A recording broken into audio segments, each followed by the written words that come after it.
have is a 7-year-old boy who comes to you with yellow eyes. All right, what else we have? The patient is tired. So what are we going to do? First, we have to examine it. All right, on the examination, we're going to see the eyes, we're going to see the mouth, we are going to see the nail, and the patient looks. If the joint, then we have to see the bilirubin. It's also increased. It should be one-eyed, and then we see the spleen as well. When palpated, it's like palpable. So a child with all of this, oh, that means there is some kind of the blood disorder because of the jaundice, right? The blood is like breaking down and the patient is like tired because of the less energy.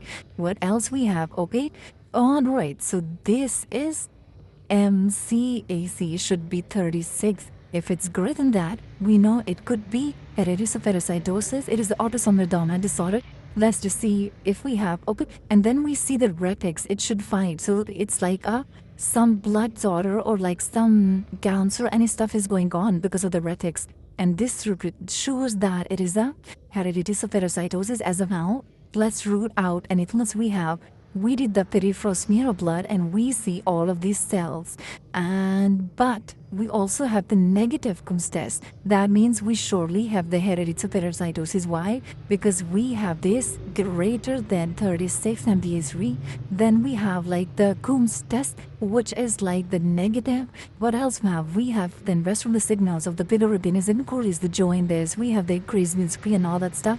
So what do we give in hereditary spherocytosis?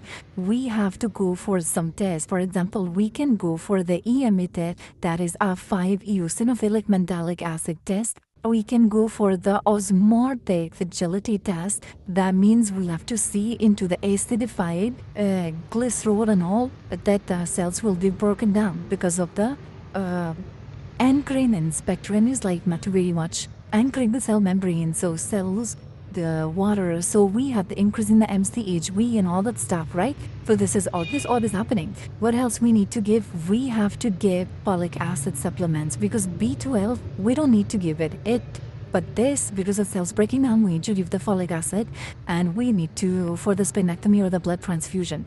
Okay, so iron deficiency. So what is the option we have? This, and then we saw extravascular.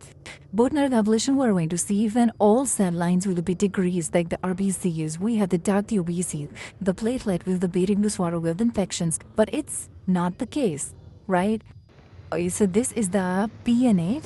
That means we have like the hematuria, nocturnal hematuria, right?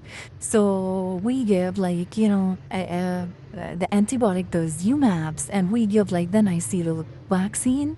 Okay, the oxidative stress will lead to this. The glucose-6-phosphate dehydrogenase agency, or like the fava beans or like some medications. Hemoglobin electrophoresis we use for thalassemias and stuff.